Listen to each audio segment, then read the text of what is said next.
শীত পড়েছে বলে ফুল তো তেমন ফুটছে না, তবে গাছে দেখলাম একটা জবা রয়েছে আর তার সাথে কয়েকটা অপরাজিতা ফুল তুলে রেখে দিলাম। তার আগেই অবশ্য কাকিমা এসে ফুল দিয়ে গেছে। ঠাকুর ঘরের কাজকর্ম আগেই সারা হয়ে গেছে, আর এখন একটু ঠান্ডা পড়ছে বলে না বাবাকে সকাল সকাল উঠতে একটু বারণই করি, একটু দেরি করেই ওঠে। তো এদিকে গত পরশু একটা তোমাদের দাদা ভাইয়ের শ্রাদ্ধের কাজ ছিল, আর আজকে তেল হলুদ নেওয়ার দিন। তো সকাল সকালই একটা গোটা মাছ নিয়ে তারা এসে হাজির হয়েছিলেন তেল হলুদ নিতে। আর আজকের দিনে যেহেতু তারা মৎস্যমুখ করবে, তো আমাদের মধ্যে তো নিয়ম রয়েইছে যে ঠাকুরমশাইয়ের বাড়িতে আগে মাছ দিয়ে আসতে হয়, সিধেপত্র দিয়ে আসতে হয়, তারপর মৎস্যমুখী করা হয়। তো এই যে সকাল সকাল একটা বড় রুই মাছ এনে তিনি হাজির হয়েছিলেন। আমি ঠাকুর ঘরে ছিলাম তখন, তাই মাছটা তুলতে পারিনি। ঘরে এসে ঠাকুর ঘরে নাইটিটা ছেড়ে নিয়ে তারপর মাছটাকে তুলে রাখলাম। এখনো চা খাওয়া হয়নি, একদম ঘুম চোখ খুলেই যাকে বলে মাছ পাওনা হলো। গুবলু, এই গুবলু, গুবলু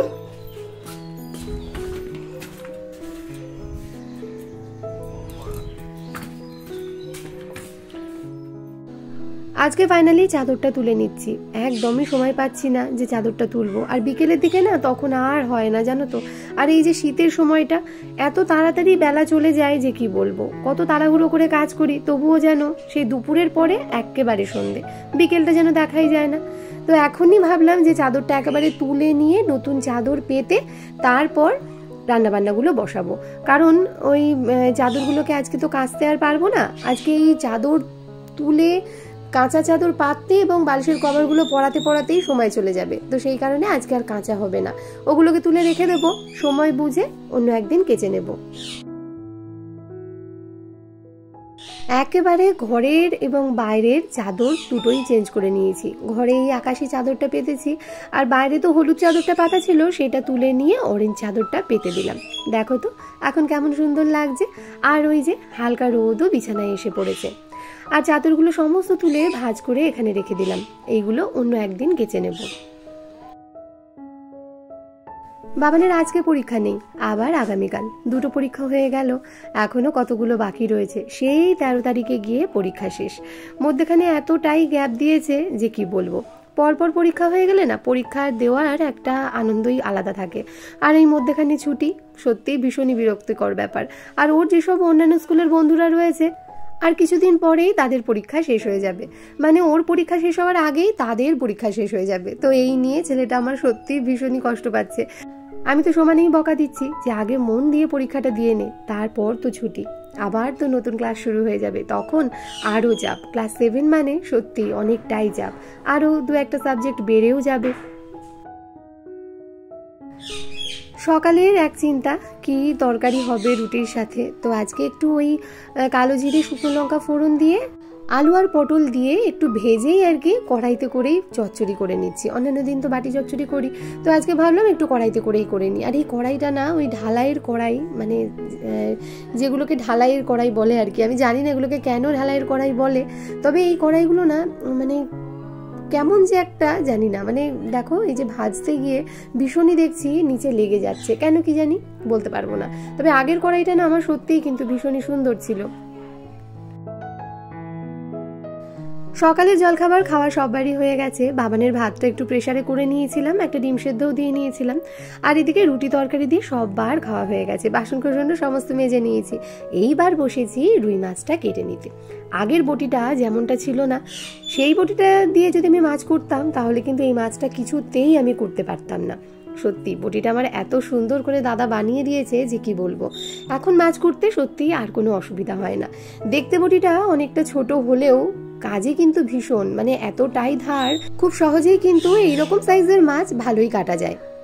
গতকালই তোমাদের দাদাভাইকে বলছিলাম যে রুই মাছ আর খাবো না, একদমই ভালো লাগছে না, রোজই রুই মাছ আনছে, কিন্তু দেখো আজকেও তাই। সেই রুই মাছ আমাকে খেতেই হবে, কিচ্ছু করার নেই। আজকেও সকাল সকাল সেই রুই মাছই হাজির হলো। এই দেখো মাছগুলো কেটে ধুয়ে নুন হলুদ মাখিয়ে নিয়েছি, আর মাছের তেলও দেখলাম খানিকটা রয়েছে। তো মাছের তেলটা না আজকে একটু ভাজবো, ভেজে দুটো ভাত এক পিস মাছ ভাজা দিয়ে একটা টাইমে খেয়ে নেব। আর এদিকে দেখো সেই একই ব্যাপার, বাবানের জন্য বেগুন আলু দিয়ে মাছের ঝোল, আর আজকে দেখলাম কাঁচা কলা রয়েছে দুখানা, ওই কাঁচা কলা আর আলু দিয়ে আমাদের মাছের ঝোলটা করব। চলো এবার চটপট রান্নাটা বসিয়ে নিই। এর আগেরও মাছের মুড়ো ফ্রিজে ছিল, আর আজকেরও মাছের মুড়ো হলো, তো সব দিয়ে একটু মুগের ডাল রান্না করলাম। মাছের মুড়ো দিয়ে মুগের ডাল খেতে কিন্তু খুব ভালো লাগে, তাই না? তো সেইটা ওইদিকে করে নিয়েছি, আর এইবার মাছের ঝোলটাও করে নেব।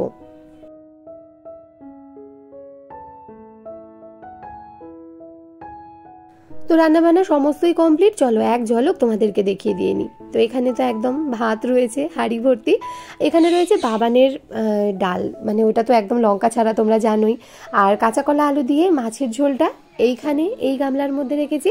বাবার মাছের ঝোলটা দুটো বাটিতে আলাদা করে রেখে দিয়েছি, বাবা কাঁচা কলা পছন্দ করে না, তাই আলু দিয়েই করে নিয়েছি। আর এই যে এখানে রয়েছে ঝাল দেওয়া মুগের ডাল, আর এখানে খানিকটা পালং শাকের তরকারি ফ্রিজে ছিল, তো সেইটাই একটু গরম করে নিয়েছি, আর মায়ের একটা মাছ ভাজা তুলে রেখেছি। রান্নাবান্না সমস্ত কমপ্লিট, একেবারে রান্নাঘর সুন্দর করে গোছগাছ করে নিয়েছি। তবে কোটোকাটিগুলো না এখন পরিষ্কার করতে পারলাম না, দেখি পরে করে নেব। ঘরে এত ইঁদুরের উপদ্রব হয়েছে যে কি বলবো। আমি খুব খেয়াল করেছি যে সন্ধ্যের পরে না বাইরে থেকে ইঁদুর ঘরের দিকে চলে আসে, আর ভীষণই জ্বালাতন করে, বিশেষ করে মিঠুর খাবার একদমই খেয়ে নেয়। তো আমাদের বাড়ির কাকিমা আমাকে বললো এরকম দরজার দুই পাশটাতে যদি তেজপাতা এরকমভাবে আটকে রাখা যায় তাহলে নাকি ইঁদুর ভয় পেয়ে আর ঢোকে না। তো সেই চেষ্টাই চলছে এখন। এই তেজপাতাগুলো মানে দুপাশে দুটো তেজপাতা ওই ডবল সাইডেড যে টেপগুলো হয় সেইগুলো দিয়েই আর কি আটকে দেওয়া হচ্ছে। তো দেখা যাক এতে করে ইঁদুর আর আসতে পারে কি। ইঁদুর এই তেজপাতা দেখে কতটা ভয় পায় সেটাই দেখার বিষয়।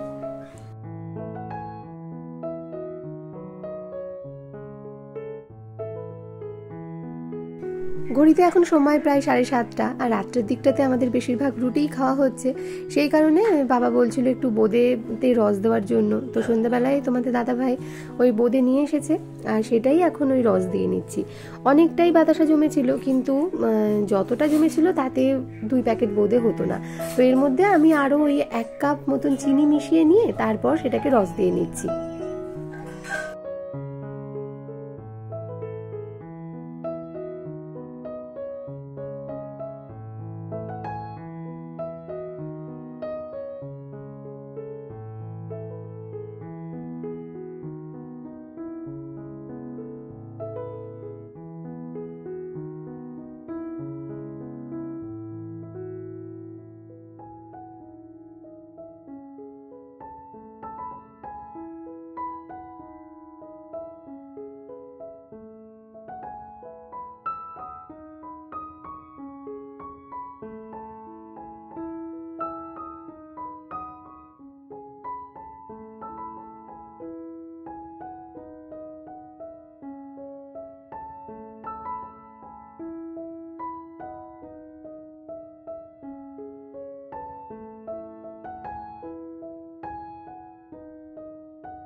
বোঁদেটা করে ঢাকা দিয়ে রেখে দিয়েছি। আর রাত্রেবেলায় আজকে রুটি হবে, রাত্রে আর কেউ মাছ খেতে চাইছে না, সেই কারণে রাত্রেবেলায় রুটি আর ওই বোঁদে, আর তার সাথে দেখি একটু কিছু ভেজে নেব, সেই দিয়েই সবার হয়ে যাবে।